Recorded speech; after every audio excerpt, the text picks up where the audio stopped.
Hey guys, thanks so much for clicking on the video. This is going to be Scandal. It is season 5 and this is episode 4, okay? So this is kind of like, it was pretty much a filler episode, but there's things that we need to know so we can lead on to what's coming up in the next couple weeks. So, okay, very quickly. So it's not going to be a very long review, but let's get it all out there. We start right off. It's Jake sitting with Papa Pope. So he and Eli Pope are actually sitting down there and they're having this conversation. Jake is basically accusing Eli of being involved with Lazarus One, whatever that little program is, and we're going to find out more about that as we go forward. But he's accusing him of being involved with Lazarus One, and he's telling him, I need to know who you're working with, this, that, thing, and the other, and you need to tell me, because if you don't, I'm going to go find it out. This ain't talking shit to Eli and telling him and carrying on. Tell him, you've lost your power, this, that, thing, and the other, but I know you're working with somebody on the outside. Jake's just going at it. Honey, and Levi told him, Eli, Papa Pope, told him, true power is never lost. And as far as being held up and being free, as far as freedom goes, no one will ever cage me. And he laughed and he went off. You know how Papa Pope does, and walked the fuck on off from Jake and told him, fuck you, go do what you got to do. You got a lot of work ahead of you. Pin me to anybody that you want. Good luck. And he walks out. I love Papa Pope. He will talk some shit to you and have you looking foolish. So he goes off. Jake ends up recruiting Charlie to help him. Him and Charlie ends up going overseas. They are, in search of some information with this bullshit. Then there's a meeting. Charlie recruits this woman. Her name is Elise. He introduces Elise and Jake. Come to find out, Elise and Jake actually have passed. They know each other. We go further into it. We actually figure out Elise and Jake were actually married at one point, and they're both spies. And there was something that went down. There was a mission that went down. She didn't show up at the point, the meetup point. He actually waited longer. He waited an hour. There's like a 20-minute window. He waited an hour. He thought she was dead, and that was that. So she's been gone off the radar. She's overseas and all that. She literally walks off from the meeting with Charlie, and she was pissed. She left. So that's what we found out later when them two had got back together, who she actually really was to Jake and all of that stuff, and that he still was down with it, honey, because of course they bumped uglies, honey, and was getting caught up on lost time or whatever. But she's this supposed art dealer. There's something going on with some stolen paintings and shit and some Russians and all of this kind of carrying on. So he and her make up. They go into this little mission. Charlie and Jake are on standby, watching outside. Something happens. The meeting is going awry. The video footage was failed. We're hearing nothing but the audio. We hear shots, this, that, and the other. Jake and Charlie rush in. Boom. Of course, she has killed this motherfucker that came in there, the Russian that came in there with the bullshit. She didn't kill his ass, but he did shoot her. And we found out later it's just a flesh wound and all that. But they got information that they were looking for and all that. And Jake actually tries to talk Elise into coming back to the United States with him.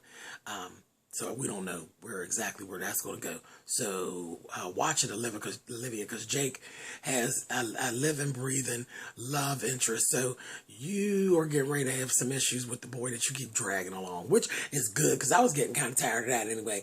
I ain't never been a big fan of Jake's, but I hate the way that Olivia's dragging him along. That's just so fucked up. So I'm glad they brought him a love interest in it. I don't think we've seen the last of Miss Elise. But anyway. Okay, so all that actually went on. At the White House, Melly has actually been pulled in by the women, the female members of the Senate. Okay, because remember, she's a senator. And they basically are bringing that bitch up to speed on how they actually do things. The women and the men do not work together. The women have their own little thing, and the men have their thing. The men overpower them sometimes, so they have a way that they actually do things and get things done and press down on the men and all of that. So the Senate really is separated out, male and female, and they battle within the Senate. So that was real interesting. But they brought Melly up to speed on that. The females literally want to impeach Fitz, but they won't go through with it unless Melly gives it the go-ahead. And of course, they don't think that the men will even approve impeaching him because, again, he cheated, and that's a male thing. Who fucking cares? And fuck Melly. That's, so that's what their standpoint is. But they're not going to go through with anything unless Melly says yeah. Melly decided, no, she didn't want to impeach Fitz. She didn't want to do it. And all of this. So, we found out later that the males of the Senate are actually, they don't give a fuck. They want to impeach Fitz, but only if he doesn't agree with the blackmail that they actually have for him. They want him to roll back completely the Brandon bill, which is what he's been working on his whole career.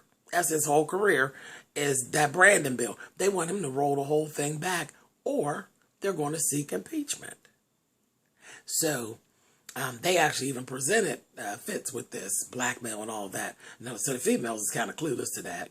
They don't really know that that's going on. They don't know that there's that little shifty deal, that little blackmail going on. So I was like all in for this. I said, this is a hot, good political mess. So Fitz is pissed. Of course, Olivia's being drugged through the mud with the media, and it actually basically starts to get to her at a point. The paparazzi had actually gotten an apartment across the street and was snapping pictures of her and carrying on, but Jake and Quinn came and took care of all of that once she figured it out and all of that.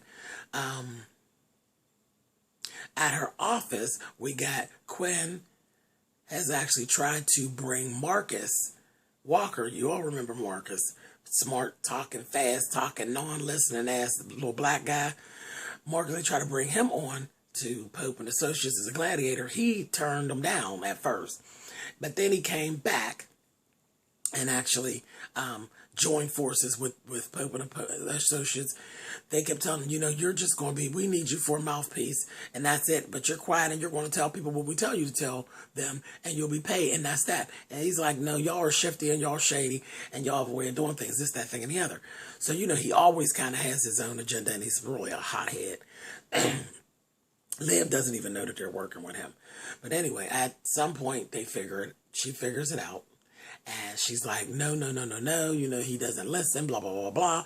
But basically, his thing is, he doesn't want to be quiet. He wants to fight for Olivia. He's on his black versus white. And how dare you all attack her kind of thing. So he's on that whole thing. At a point, it ends up flipping because it just gets to be too old. He goes against Huck. He goes against Gwen. He speaks out, and he's like, fuck that. They're not going to murder her the way they're doing in the media. We're not going to have it, so we're going to flip it. He literally sat and taught them. He gave Gwen and Huck some lessons on how to, and that kind of thing of handling yourself with the media. So that all turned out really, really good. Again, kind of a good thing that he isn't listening and went and did things his way. So now that looked good for Liv, trying to get some of the pressure up off her. But there was she was having a real issue. She's falling apart at one point there with the media being mean. They were doing a lot of meanness, saying that she needs to be raped and all this stuff about her being a sneaky, stinking black bitch. They were really dragging her through the media. But it was starting to get to her. There was a scene in there where Melly and Fitz had actually come together, and she basically told Fitz, if you don't hurt me, I'm not going to hurt you. I'm tired of fighting. We got kids and shit. It ain't got to be like this. If you don't hurt me, I won't hurt you. So, that was that. Old mean queen goddamn Cyrus basically is like, why is it that you don't want to impeach Fitz, this is your time that you can do this. So he's like all against this being this nasty, mean queen and all of that. And Melly's like going against him. So she says to him, you know, why do you want revenge so bad, Cyrus, this, that, thing, and the other? So he basically gets to telling her his feelings about how he's been betrayed by Fitz and how he's been thrown out and how he sees Fitz as his child. And he's devoted his whole basic life and career to protecting Fitz and being there for Fitz. And Fitz basically just threw him away. And he's pissed. He's pissed. And he actually starts comparing Fitz to their child that was actually killed. He told her, you know, your son's dead. So it's over. You don't have to hurt the way I hurt. I'm watching my child making bad decisions and watching all the bad stuff that's coming down, and I can't help him because he won't even let me near him. So yeah, I'm pissed off. Yeah, mean, crazy fucking queen shit. All that passive aggressive crazy shit. So anyway, Melly is sitting there listening to Fitz, and then she gets pissed off because how dare you talk and speak down about my dead child, you know. And she tells Cyrus to get out, this, that, thing, and the other. And Cyrus like, I don't even worry about it, bitch. I quit. Bye. I'm done. So he goes on and he leaves. So don't nobody know what Maleficent is getting ready to do, honey, but a mess. So in the meantime, in between time, we find out Fitz is, you know, he's on his thing. And he's like, okay, so what I'm going to go through and what I'm not going to go through. So it's basically, everybody's like, okay, so what you going to do? You know what I mean? He done fired Abby. He's pissed off from last week. He fired Abby, but of course he went and rehired her back because Olivia told him to. Told him that's some bullshit. You go back and you rehire her back and stop that bullshit. So he ends up rehiring Abby and all that. And he had asked Abby at this one point, what would Olivia do? And she said, I'm doing exactly what Olivia would do. Basically having him to play it safe and all that. So that's what he ends up saying toward the end. He's like, well, we're not going to do. He said, I'm the leader of the free world. What we do is what I want to do. What we do is what I feel is right. We work for the American people. So it is what it is. All this cowering in corners and giving people what they want, we're not going to do this. So remember, he done admitted, he agreed to not hurting back and forth with him and Melly. This bastard goes right on out there, and I'm taking he's not going to break back on the Brandon bill, but he goes and makes a whole ruckus, and the media is all over. He goes right to Olivia's apartment, baby, and gets her and says, I'm going to take my girlfriend out on a date. Well, the last thing we see, baby, he's done pissed off Melly. Melly done went to the women of the Senate, baby, and let them know, take that motherfucker down. Take him down. So it is on, it is popping, and it's going to be a good old mess. So I can't wait for next week. So that's it, y'all. That's it was good, but it basically was really just, this was a filler episode for things to come. I think it was really informative, but it's going to start getting really, really good here. But anyway, that's it, guys. Thumbs up, thumbs down. You know how that works. And I'll catch up with you guys next Thursday. Bye, guys.